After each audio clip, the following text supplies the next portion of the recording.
Bom dia, gente. Vamos para mais um estudo. Isso não é recomendação de compra e nem de venda. Os dados para o dólar, né? E o meu pré-mercado hoje ficou assim, gente. Tinha um cenário com uma leve alta, tá bom? Então eu identifiquei a média, né, das moedas do DX, uma média de 0,15. As principais moedas aqui embaixo, né, estão 0,10. Os emergentes estavam um pouquinho mais fortes, 0,42. E os títulos levemente negativo, tá bom? Dei uma olhada na agenda do presidente, né? Já comento com vocês aqui. Tem também uma agenda da autoridades, vou explicar para vocês. E o restante que vocês já sabem: calendário, fui olhar feriado, balanço, tinha alguma coisa que pudesse impactar. Nessa parte aqui, eu coloquei as reuniões que tem para a decisão de taxa de juros, tá? Então, o do Copom é a nossa, do Brasil, né? Que é para definir a Selic, dia 31 que sai. E aí a gente vai ter outras também que são bem importantes, tá? Então, tem do Fed, que vai sair dia 31 também. Então, é bom deixar isso aqui na frente para a gente não ficar muito esquecido dessas datas que o mercado tende a chacoalhar nesses dias, tá? Olha só, questões de notícias.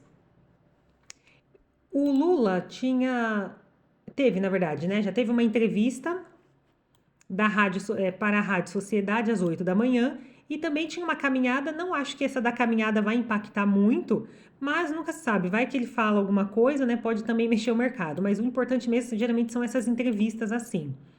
E aí nós tínhamos a zona euro bem negativa, né? Na parte da manhã, parte da Europa toda ali. E aí explica, né? Então, as bolsas da Europa operam em baixa após dados mistos do CPI.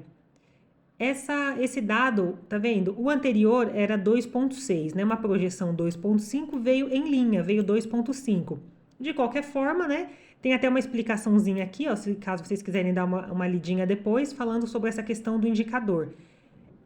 Então, a gente tinha uma Europa mais negativa.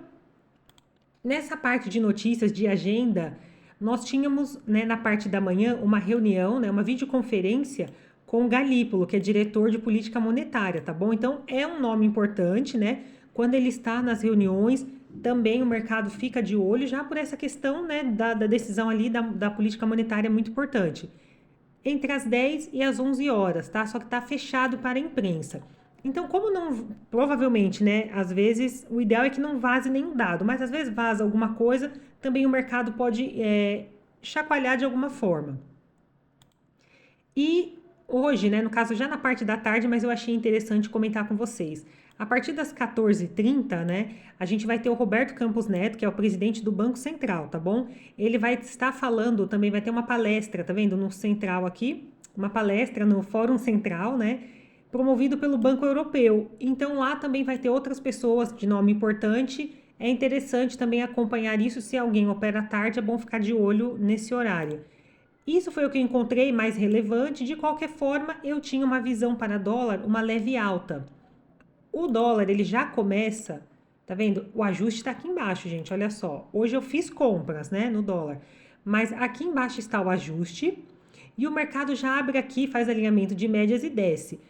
Tendo o contexto ali possivelmente vendedor, né, o que estava mais assim mostrando uma venda era os DIs levemente negativo e realmente o alinhamento de médias, né?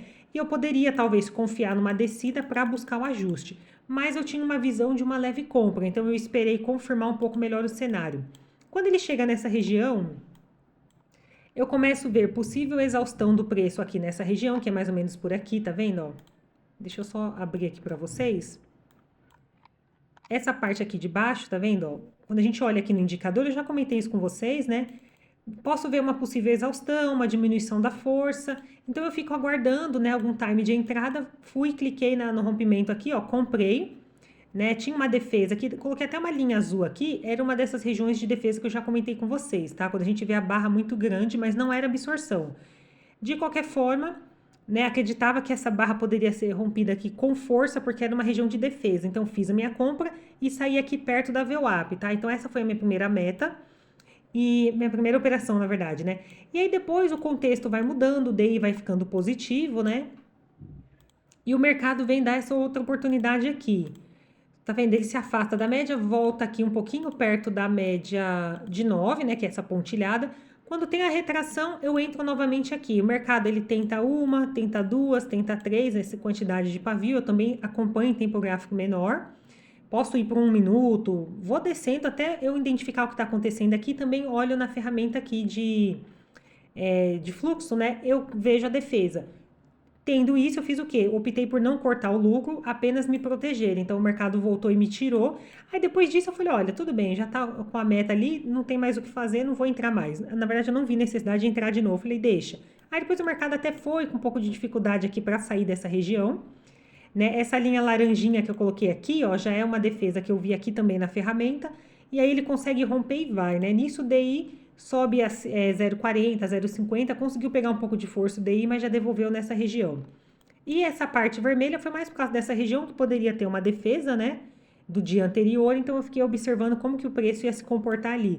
Basicamente foi isso, gente. Então, contexto levemente comprador, então quando o mercado abre com venda, eu não faço nada, busco um retorno contra a tendência, um retorno às médias, tento pegar um a favor, não consegui levar o trade, né? Me protegi aqui por causa da dificuldade do preço de subir direto, porque para mim já considerou esse primeiro pullback, né? Se ele não foi, eu me protejo, aí eu ficava na opção de entrar de novo ou não, mas aí eu parei por aí mesmo.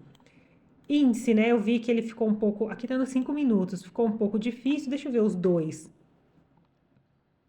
É, um pouquinho travado, né? A média não tá com muita tendência, por mais que ele deu essa subida aqui, mas acho que tem essas pressões também aí.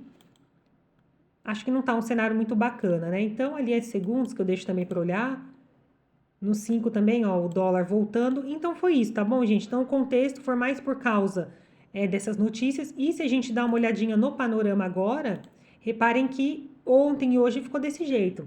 Tá um mercado um pouco descorrelacionado. Teve um momento que hoje mesmo os DIs estavam subindo, né? Para quem acompanha os DIs, conseguiu perceber DI subindo, índice subindo e dólar subindo. Então, é aquele cenário que fica um pouco confuso.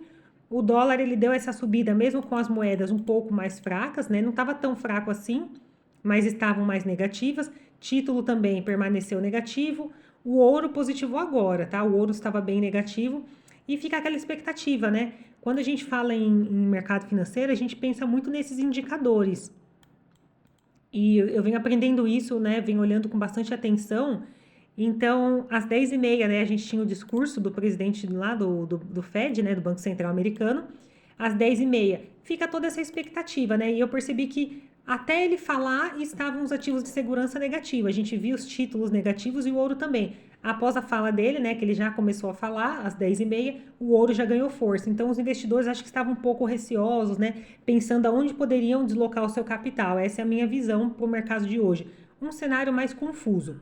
Tá bom? Então, amanhã, gente, deixa eu até comentar com vocês, olha só. Falando em feriado, amanhã é dia 3, né? Deixa eu ver aqui.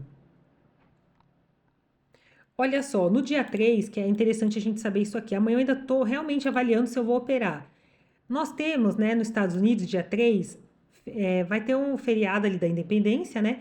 Então, Bolsa de Nova York, tá vendo? Encerramento mais cedo às 13. Então, às 13 horas, gente, a Bolsa de Nova York fecha.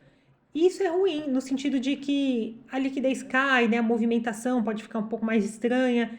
Então, talvez eu acompanhe o mercado. Geralmente eu opero até meio-dia mesmo, né? Então, acho que eu ainda vou acompanhar. Só não sei como é que vai estar o contexto. Não sei se eu vou operar, mas eu trago algum vídeo falando isso.